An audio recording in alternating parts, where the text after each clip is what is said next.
तो उद्योतकार दिखा रहे हैं कि उपध्मानीय श्रवणापादनेनापि भाष्य सामंजस्यात्। बस इनका और प्रदीपकार का इतना ही आपस में जो है वो विचार भेद हो रहा है। उद्योतकार कह रहे हैं कि दोनों पक्षों में उबिब्जिशति ऐसा दिखाने की आवश्यकता नहीं है, क्योंकि उबिब्जिशति दिखाने में ये गड़बड़ हो रही है ना प्रथम पक्ष में। दूसरे पक्ष में तो ठीक है, उबिब्जिशति बन जाएगा, लेकिन प्रथम पक्ष में ये गड़बड़ हो रही है कि आप अभ्यास में हलादि शेषः को पहले ना लगा करके झलाम जश्शि लगा दे रहे हो। तो कह रहे हैं कि नहीं, प्रक्रिया से ही चलो, हलादि शेष ही पहले लगाओ, हलादि शेषः लग जाएगा तो अभ्यास में उपध्मानीय और इकार सुनाई पड़ेगा। ठीक है, तो वैसा ही स्वरूप आप शब्द का दिखा सकते हो। उबिब्जिशति ही जरूरी बना के थोड़े दिखाना है, यही दिखाओ कि सन में प्रथम पक्ष में सन में क्या दिखने लगेगा, अभ्यास में उपध्मानीय का श्रवण होने लगेगा, उकार उपध्मानीय इकार, और फिर जो है वो जिशति, ऐसा अनिष्ट पाएगा। तो इस तरह से भी अनिष्ट दिखा सकते हैं। इतना जो है वो उद्योतकार का कहना है कि उपध्मानीय श्रवणापादनेनापि भाष्य सामंजस्यात्। भाष्य का सामंजस्य, क्योंकि भाष्यकार ने तो क्या बनेगा ये पक्ष नहीं दिखाया, बस भाष्यकार ने क्या कहा है कि उबिब्जिशति ये नहीं बन पाएगा, है ना, उबिब्जिशति ये नहीं बन पाएगा, उपध्मानीय आदि वाले एकाच को ही दुर्वचन प्राप्त होता है, इतना दिखाया है। तो भाष्यकार के जो वाक्य हैं, पंक्तियां हैं, वो तो इतने से भी संगत हो सकती हैं कि हम ये अनिष्ट रूप दिखा दें कि उबिब्जिशति नहीं बन पा रहा, बल्कि अभ्यास में जो है वो उपध्मानीय का श्रवण पाने लगेगा, ये भी दिखा सकते हैं। इतना उद्योतकार ने कहा है। और अंत्येतु जो दूसरा पक्ष है, तो पहले पक्ष की पे ही ये दोनों का थोड़ा सा विचार भेद था। अंत्येतु द्वित्वे कृतेपि, अंत्य पक्ष में तो क्या हो रहा है, माने अंत्य माने उपज इश बन चुका है, और द्विवचन में ये बकार असिद्ध नहीं है, बकार रूपी जो जश आदेश विधान किया है आपने वो असिद्ध नहीं है, ऐसा ये जब मानते हैं तो अंत्येतु द्वित्वे कृतेपि द्वित्वाश्रयस्य कार्ये कर्तव्ये असिद्धत्वं न इत्यपि पूर्वत्रासिध्यम् इस असिद्धियम् इत्यस्य अर्थ इति परत्ता जष्ट्वे कृते एव हलादि शेषः इति आशयान् न दोषः। द्वित्व कर लिया, फिर जो द्वित्व के आश्रय कार्य हैं उनके करने पर असिद्धत्वम न, उनके करने में भी असिद्धत्व नहीं होता। माने जो दूसरा पक्ष है ना, पूर्वत्र सिद्धियम अद्वित्वे, वहां पे दो अर्थ मान रहे हैं कि द्विवचन करने में भी जो पर वाले कार्य हैं वो सिद्ध रहेंगे, और द्वित्व के आश्रय से होने वाले जो कार्य हैं उनमें भी सिद्ध ही रहेगा। तो द्विवचन करने में तो बकार सिद्ध रहा, तो इसलिए उ जिश ऐसा हो गया। ठीक है, अब कोई कहे कि ठीक है इसमें तो हो गया, लेकिन हलादि शेषः करने जब जाएंगे तो फिर से वो जो ब था वो असिद्ध होकर, अभ्यास वाला ब वो असिद्ध होकर के उपध्मानीय ही दिखेगा, कोई ऐसा कहे तो उसके लिए ये अर्थ विशेष कर रहे हैं इस परिभाषा का, पूर्वत्रा सिद्धियम अद्वित्वे का, कि केवल द्वित्व कार्य के करने में ही पूर्वत्रा सिद्धियम नहीं लगता है, ऐसा नहीं, बल्कि द्वित्व आश्रित जो अन्य कार्य हैं, जैसे द्वित्व के आश्रित ये पूर्वाभ्यास, ये पूर्वाभ्यास, ये संज्ञा हुई, और फिर हलादि शेषः द्वित्व के आश्रित तो है ना, द्वित्व ना हो तो फिर अभ्यास संज्ञा भी नहीं है, और अभ्यास संज्ञा नहीं है तो हलादि शेषः कहाँ है। ठीक है, तो ये द्वित्वाश्रित कार्य है, इसके करने में भी पूर्वत्रा सिद्धियम प्रवृत्त नहीं होगा तो बकार जो है वो बकार ही दिखेगा, उपध्मानीय नहीं दिखेगा, ये दिखाना चाहते हैं। पंक्ति फिर से देख लीजिए, अन्ते तु द्वित्वे कृतेपि द्वित्वाश्रयस्य कार्ये कर्तव्ये असिद्धत्वं न, द्वित्वे कृतेपि और द्वित्व करने में भी और द्वित्वाश्रय कार्य कर्तव्ये असिद्धत्वं न इत्यपि पूर्वत्रा सिद्धियम इत्यस्य अर्थः इति, ये भी पूर्वत्रा सिद्धियम का अर्थ है। इसलिए परत्वा जष्ट्वे कृते, परत्व के कारण से, जब मान लीजिए सब सिद्ध सिद्ध की कोई बात नहीं है तो पर वाला कार्य बलवान होता है ना, फिर तो पहले जष्ट किया, फिर उसके बाद हलादि शेषः आदि। तो इसलिए दूसरे पक्ष में तो ठीक है उबिब्जिशति बनेगा, लेकिन पहले पक्ष में उद्योतकार के अनुसार उबिब्जिशति नहीं दिखाना चाहिए, वहां पे अभ्यास में उपध्मानीय का श्रवण दिखा देना चाहिए, ऐसा उद्योतकार का मत है। ठीक है, तो ये व्याख्याकारों ने इतनी चर्चा कर ली, भाष्यकार ने सीधे सीधे जो है वो मतलब इतना कुछ नहीं बोला, बस उनका अभिप्राय ये था, क्योंकि वो तो सीधे ही पता चल रहा है ना हमें कि उपजिजिष्यति तो नहीं बनेगा, बस उन्होंने इतनी बात बोली है कि उपजिजिष्यति नहीं बन पाएगा, इतनी ही बात उन्होंने रखी है। क्या बनेगा इसको नहीं कहा, लेकिन व्याख्याकारों ने दिखा दिया है। चलिए, तो समाधाता मूल में हम देख लेते हैं एक बार फिर से। यदि उपधमानीयोपधः पठ्यते उपजिजिष्यति इति उपधमानी आदेरेव दुर्वचनम प्राप्नोति दकारोपधे पुनर्नन्द्राः संयोगादयः इति प्रतिषेधः सिद्धो भवति। अब दकारोपधा में भी एक समस्या तो है, जब दकारोपधा रखी आपने तो फिर आप जो है वो उद अलग निकाल देंगे और आगे जिजिशति बन जाएगा, लेकिन वहां पर फिर बकार आदेश कैसे करेंगे, वहां पे भी तो अभी ये है ना। ठीक है, अभी इस पे आगे और विचार चल रहा है। देखिए, जिज्ञासु कहता है कि यदि दकारोपधा वाली पढ़ेंगे तो समस्या ये है कि कारूप सिद्धि उपजिता उपजितुम कैसे बनाओगे, यहाँ भी तो उद्जिता उद्जितुम बनने लगेंगे ना भाई। द उपधा में पढ़ोगे तो उद्जिता उद्जितुम ही तो बनेंगे, ब कहाँ से आ जाएगा फिर। और वही बिल्कुल ठीक समस्या वही है कि ये जिजिशति इतना रूप तो ठीक बन रहा है, लेकिन ये बकार बीच में कहाँ से आएगा, उपजिजिशति बकार कहाँ से आएगा। यदि दकारोपधा पढ़ रहे हो तो उद्जिजिशति बनेगा, बकार कहाँ से आएगा। वही प्रश्न यहाँ वही प्रश्न थोड़े प्रकारांतर से किया जा रहा है कि यदि दकारोपधा वाली धातु पढ़ दोगे तो आपके उद्जिता आदि रूप बनने लगेंगे, उपजिता उपजितुम कैसे बनाओगे। ठीक है, साथ में ये भी जुड़ा हुआ है कि उपजिजिशति जो दिखा रहे हो वहां दकारोपध धातु मान रहे हो, तो वहां भी दकार को बकार कैसे करोगे। तो तीनों का उत्तर एक साथ आएगा। समाधाता कहता है, देखिए, असिद्धे भ उपजेः इदं मस्ति स्तोः शुनाश्चुः इति ततो वक्ष्यामि भ उपजेः शुनासन्निपाते भो भवति। ये जो भ उपजे और फिर आगे उपजे शुना पढ़ा हुआ है ना, यहाँ दोनों जगह ब को द कर लीजिए। ये त्रुटि मुद्रण में त्रुटि है, भ उद्जे है ऐसा होना चाहिए, द होना चाहिए। और आगे भी उद्जे शुना सन्निपाते भो भवति। ठीक है, क्योंकि अभी धातु को तो दकार उपधा वाली मान रहे हैं ना, तो उस स्थिति में समाधान दिखा। और जो ये वार्तिक का अंश है ना, असिद्धे भ उपजे है, वहां पर भी ब के स्थान पे द पढ़िए, असिद्धे भ उद्जे है ऐसा। असिद्धे भ उद्जे का ही अर्थ आगे करके दिखा रहे हैं समाधाता। इदम अस्ति स्तोश्चुनाश्चुः इति, कह रहे हैं कि ये जो आपका एक सूत्र है ना 8-4 में, स्तोश्चुनाश्चुः 40 नंबर दिखा रहे हैं, उसके बाद कह रहे हैं कि इति, ये जो सूत्र है ततो वक्ष्यामि, उसके बाद मैं एक सूत्र बनाऊंगा। असिद्धे माने असिद्ध प्रकरण में, अर्थात पूर्वत्र सिद्ध प्रकरण में। अब वार्तिकार ने तो एक तरह से इतना ही बोल दिया असिद्ध प्रकरण में, लेकिन असिद्ध प्रकरण में भी कहाँ, तो वो भाष्यकार स्पष्ट कर रहे हैं कि स्तोश्चुनाश्चु के बाद सूत्र बनाएंगे क्या, भ उद्जेः, ये सूत्र बना दिया, एक नया सूत्र बनाया भ उद्जेः, और उसका अर्थ कर दिया उसमें ऊपर से स्तोश्चुनाश्चु के पास क्यों बनाया, क्योंकि श्चुना की अनुवृत्ति चाहिए इनको। ठीक है, तो श्चुना की अनुवृत्ति लाके अर्थ कर दिया उज्जेः श्चुना सन्निपाते भो भवति, कि जो उज्ज धातु है उसको श्चु के संयोग में, शकार और चवर्ग के संयोग में उसको क्या हो जाता है, भ हो जाता है। अब देखिए, उज्ज में शु का सन्निपात तो है ही, उज्ज धातु है, ज पढ़ाई हुआ है, ज जो है वो चवर्ग में आता ही है। ठीक है, ज चवर्ग में नहीं आ रहा क्या, उज्ज धातु का ज चवर्ग में आ रहा है, तो चवर्ग शु का योग हो गया है ना, चवर्ग के योग में उज्जेः भ भवति, उज्ज को क्या हो जाएगा, भ हो जाएगा, तो द को माने भ हो गया।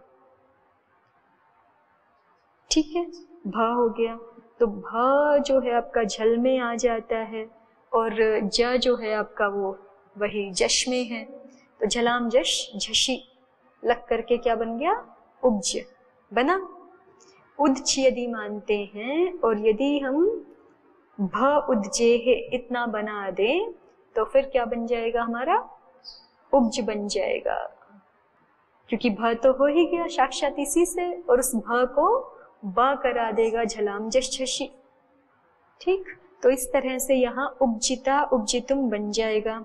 और इसी तरह से देखिए उद्ज धातु थी और आगे इट्सन था, आप उद्जिजिशति बना चुके हो, वहां पर भी इस भ उद्जे सूत्र से ही ब हो जाएगा ना। भ उद्जे से पहले भ हो जाएगा, फिर उसको झलाम जश झशी से ब हो जाएगा। तो अब जिज्ञासु कहता है कि ये जो आप इतना सारा कह रहे हो कि असिद्धे भ उपजे कहना पड़ेगा हमें, इस तरह से करेंगे तो तत्तर्हि वक्तव्यम असिद्धे भ उपजे है, ये तो कहना पड़ेगा आपको, है नहीं ना सूत्र, कहना पड़ेगा। तो समाधाता के, और कहना मतलब नई चीज को आप इंट्रोड्यूस कर रहे हैं, यदि है ना नई चीज को ला रहे हैं तो वो एक तरह से गौरव दोष ही है।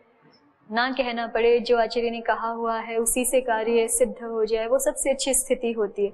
तो इसलिए जिज्ञासु पूछ रहा है तत्तर्हि वक्तव्यम, क्या कहना पड़ेगा हमें नए सिरे से इसको? तो समाधाता कहता है न वक्तव्यम निपातनादेव सिद्धम, कहने की आवश्यकता नहीं है, निपातन से ही सिद्ध हो जाएगा। जिज्ञासु किम निपातनम, निपातन क्या है, कहाँ है निपातन, किससे सिद्ध करोगे? तो समाधाता ने दिखाया कि सूत्र है हमारे पास भुजन्युब्जौ पाण्युप तापयोः, और 7-3 में होगा ना, 7-3-61 भुजन्युब्जौ पाण्युप तापयोः। यहाँ ये निपातित है, तो कह रहे हैं कि देखिए यहाँ न्युब्ज है ना शब्द, न्युब्ज में आचार्य ने बकार किया ही हुआ है, हमें करने की आवश्यकता नहीं है, उब्ज ही तो धातु है वहां पर।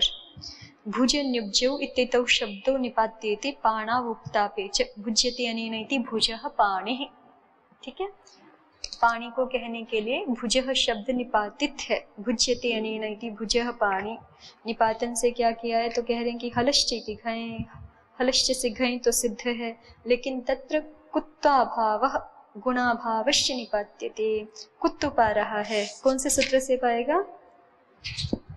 घय के परे रहते कुत्तु करने वाला सूत्र क्या है आपका? चजो कुहु घिन्यतु हो, घित प्रत्यय के परे रहते कुत्तु पा रहा था, ज को ग पा रहा था, है ना, वो नहीं चाहिए। और घय के परे रहते इसको गुण भी पा रहा था, वृद्धि तो नहीं पा रही थी लेकिन गुण पा रहा था, उगंत लघुपधस्य चित, दोनों कार्य नहीं चाहिए, इसलिए निपातित किया। भुज्यते अनेन इति भुजः पाणिः हलश्चेति घय, घय तो अपने आप प्राप्त है, तत्र कुत्वाभावः गुणाभावश्च निपात्यते, ये दो कार्य निपातन से कर रहे।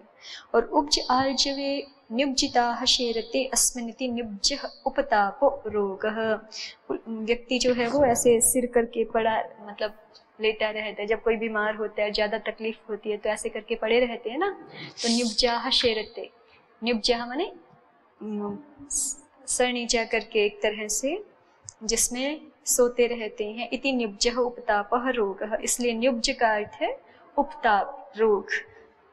तथैव घई कुत्ता भावो निपात्यते, ये कह रहे हैं कि यहाँ पर भी हलश्च से ही घय हुआ है, कुत्तु कार्य प्राप्त हो रहा था पूर्वत, घिन्यतोः सूत्र से चजोः को घिन्यतोः, वहां निपातन से कुत्ता भाव कर रहे हैं बस।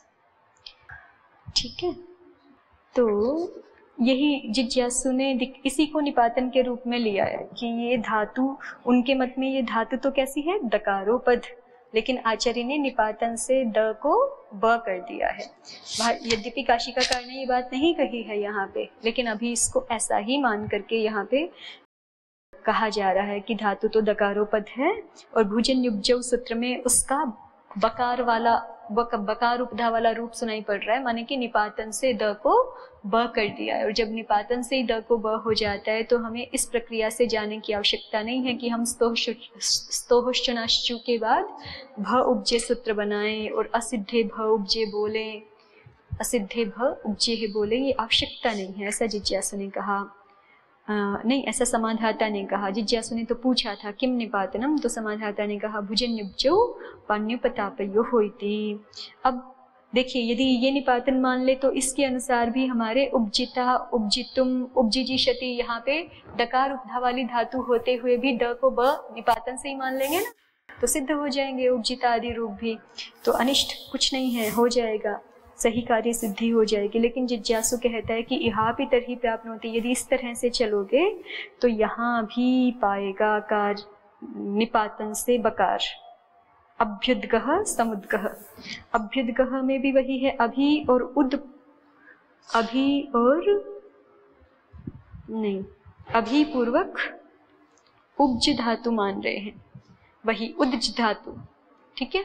अभी पूर्वक उद्ज धातु थी, आगे घय था, और इसी तरह से सम पूर्वक उद्ज धातु थी और घय था। ऐसा जिज्ञासु देख रहा है कि अभी पूर्वक उद्ज धातु और घय है, ठीक है, और कार्य क्या हो गया फिर, एक कोई अनिचित तो हो ही जाएगा।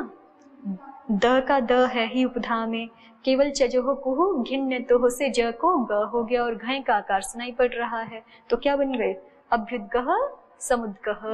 लेकिन आपके अनुसार तो निपातन से उद्ज जो दकारोपद धातु है उसकी उपधा को बकार आदेश हो जाता है, तो यहाँ पे ये आपके अभ्युद्गः समुद्गः तो नहीं बन पाएंगे। फिर ये दोष अतिव्याप्ति दिखाई, अतिव्याप्ति रूप दोष दिखाया जिज्ञासु ने।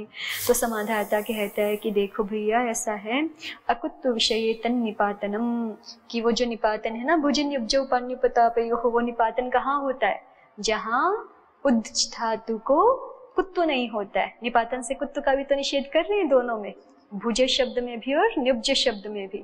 तो वो जो निपातन है माने उद्ज धातु के उपधा दकार को बकार निपातन से वहीं पर होगा जहाँ उद्ज के जकार को कुत्वादेश नहीं होगा। तो यहाँ तो कुत्वादेश हो रहा है, अभ्युद्गः समुद्गः में हो रहा है ना। चजो को घिन्ने तो लगा है ना, ज को ग किया हमने, तो यहाँ तो कुत्व हो रहा है। तो जहाँ कुत्व होगा वहां तो निपातन से उपधा दकार को बकार आदेश नहीं होगा, तो दकार ही रहेगा, दकार रहेगा, तो रूप सिद्ध हो गए अभ्युद्गः समुद्गः, ठीक है। तो ये समाधाता ने एक समाधान दे दिया, अकुत्व विषये तन्निपातनम। तो यहाँ तक आकर के इतनी बात हो गई कि यदि हम दकारोपद धातु मानते हैं तो उपजिजिषति भी रूप सिद्ध हो जाएगा, उपजिता उपजितुम भी सिद्ध हो जाएंगे, और इसके लिए हमें यहाँ पे धातु उपधा दकार को बकार आदेश करने के लिए असिद्धे भ उपजेह की प्रक्रिया से जाने की भी आवश्यकता नहीं है। भुजन युब्जौ पान्युपतापयोः को ही हम इस कार्य के लिए ऐसा स्वीकार कर लेंगे कि यही प्रमाण है। भुजन युब्जौ पान्युपतापयोः में जो आचार्य ने उपधा दकार को बकार आदेश किया है, यही प्रमाण है इसमें कि उद्ज जो दकारोपद धातु है वो उसको उस उपधा दकार को बकार आदेश हो जाता है अकुत्व विषय में, ठीक है। तो कोई दोष नहीं आएगा और उपजिता आदि सारे रूप भी इष्ट सिद्ध हो जाएंगे, ठीक। अथवा ये जो अभ्युद्गः समुद्गः वाली अंतिम समस्या दी है उसका एक और समाधान समाधाता बता रहे हैं यहाँ पे कि अथवा नैतद उपजेह रूपम, वही इसको भी द कीजिए, अथवा नैतद उद्जेह रूपम। अथवा ऐसा समझिए कि ये जो अभ्युद्गः समुद्गः प्रयोग है ना आपके, ये उद्ज धातु से बनाए ही नहीं है। गमेरे तत् दयुपसर्गा डो विधीयते, कि ये गम धातु के प्रयोग हैं, ठीक है। और गम धातु के पूर्व में दो उपसर्ग पढ़े हुए, अभी और उत, सम और उत, अभी उद गम ड, सम उद गम ड, ड प्रत्यय हो गया गम धातु से। गम धातु से गमश्च आदि प्रसंग में ड प्रत्यय विहित है ना, अंतात्यंता ध्वदूर इत्यादि सूत्र से है ना, 8-2 में है ना। गमश्च, गमेर डो वाला नहीं, वो कहाँ से बोल रहे हो आप, कौन सा सूत्र गमेर डो, वो तो अनादिक सूत्र है गमेर डो तो, है ना, गमेर डो वाला नहीं कह रहे। संजयम जी त्रिव्री धारी सही तपिदमः गमश्च अंत्यात्यंता ध्वदूर पार सर्वानंतेषु डह इत्यादि है ना। ये यहाँ पर गम धातु से ड विहित है, तो गम धातु से ड करके अब दित्य भस्यापि टेर लोपः हो जाता है ना। तो टी भाग का लोप किया तो किसका लोप हो गया, अम का, ठीक है। अम का लोप हुआ तो क्या बचा, इको यणची होके अभी उद ग अभ्युद ग बन गया ना, इसी तरह से समुद्गह ऐसा दिखा रहे हैं। ठीक, ये जो है यहाँ अंतात्यंता ध्वदूर पार सर्वानंतेषु डह सूत्र पे एक वार्तिक पढ़ा हुआ है। ड प्रकरणे अन्येष्वपि दृश्यते, ड प्रकरण में अन्य उपपदों के अन्य उपपदों के होने पर भी गम धातु से ड प्रत्यय देखा जाता है, क्योंकि ये जितने यहाँ उपपद हैं अंत अत्यंत आदि, इनमें तो ये अभी इत्यादि नहीं है, लेकिन फिर भी हो जाएगा ड प्रकरणे अन्येष्वपि दृश्यते के अनुसार हो जाएगा। चलिए यहाँ तक आकर के ये दूसरा प्रयोजन पूरा हुआ, इसको एक बार फिर से दोहरा लीजिए। दूसरा प्रयोजन जिज्ञासु ने दिया था क्या, शर्षु जश भाव शत्वे। अब ये दूसरा प्रयोजन पूरा नहीं हुआ, दूसरी बात कही गई थी जिज्ञासु के द्वारा कि शरों में उपदेश कर देना चाहिए, किसका, अयोगवाहों का, और प्रयोजन दो बताए थे, एक जश कार्य हो जाए, जश भाव माने जश आदेश, और दूसरा शत्व कार्य हो जाए। ठीक है, प्रथमा का द्विवचन है ये जश भाव शत्वे। तो शत्व के बारे में तो अभी आगे बात चलेगी, अभी केवल जश भाव के बारे में बात हुई थी। तो जश भाव में प्रयोजन क्या दिखाया था कि ये जो धातु है उग्ज जिसको हम समझते हैं, ये वास्तव में जिज्ञासु ने कहा था कि ये उपधमानीय उपधा वाली है। ठीक है, तो यदि हम अयोगवाहों को शर में पढ़ देंगे तो वो झल के अंतर्गत गृहीत हो जाएंगे, और इसलिए झलाम जश झशी लग करके जश आदेश हो करके उपजिता उपजितुम ये रूप हमारे सिद्ध हो जाएंगे, ये प्रयोजन दिखाया था।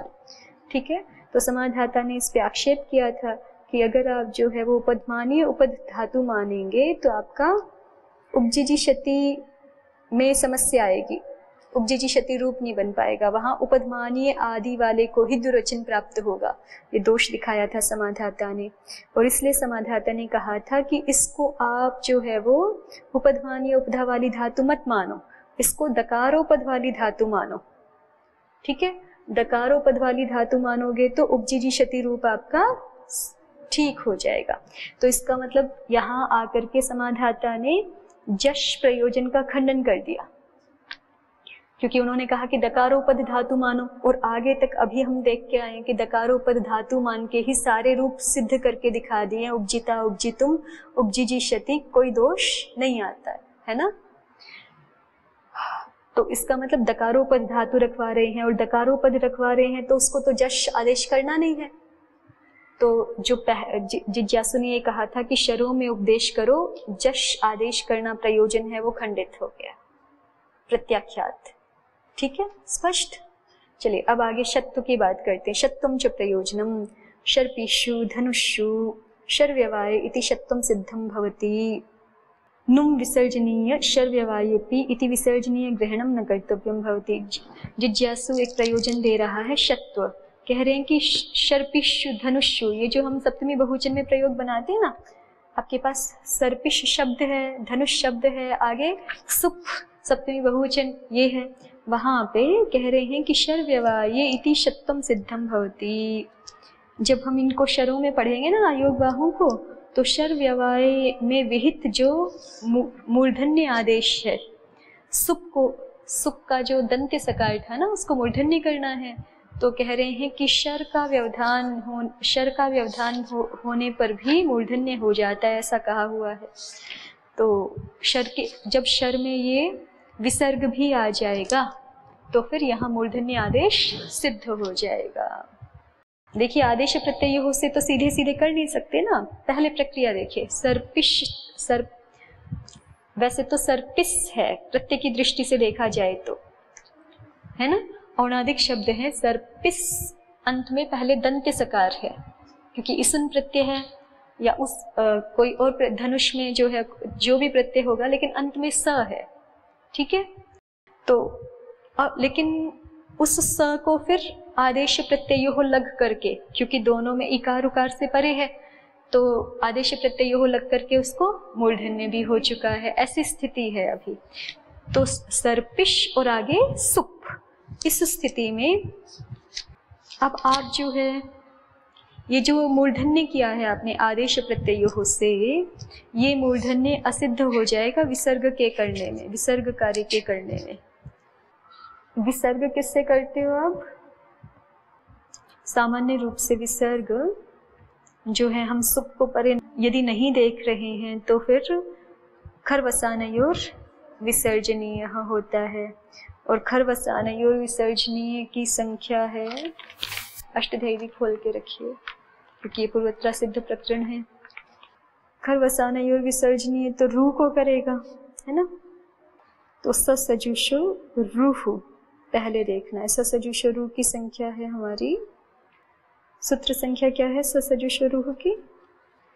ससजुषो रू तो 8-2 का कार्य है ना, तो पहले का कार्य है, तो माने कि हम इसमें आदेश प्रत्यय हो पहले नहीं कर पाएंगे, पहले ससजुषो रू ही प्राप्त है। ठीक है, इसका जो अपना मूल रूप है, प्रातिपदिक रूप देखें सर्पिश का और धनुष का, तो फिर अच्छा, पर जब तक ये पद संजक नहीं होगा तभी तक भी तो ससजुषो रू कार्य नहीं होगा ना। तो सर्पिश दंत्य सकार वाला रूप रख रहे हैं अभी, और धनुष भी, और आगे सुप ले आए। ठीक है, और उस सुप के परे रहते पूर्व की पद संज्ञा है किस सूत्र से? हाँ, स्वादिश्व सर्वनाम स्थाने घट रहा है, देखो पूर्व की पद संज्ञा है ना। ठीक है, तो पूर्व, अब ये सकारांत पद हो गया, सकारांत पद है तो ससजुषो रूह प्राप्त है, तो रू हो गया। अब इस रू को विसर्ग, रू को विसर्ग, फिर खरवसानयोर विसर्जनीय से विसर्ग, बस इतना ही कार्य हुआ है भी। पहले हमने सर्पिस सु इस स्थिति में सप्तमी बहुवचन के परे रहते पूर्व की पद संज्ञा की, सर्पिस धनुष की, फिर ससजुषो रूह से रू आदेश हो गया, उस रू को खरवसानयोर विसर्जनीय से विसर्जनीय हुआ।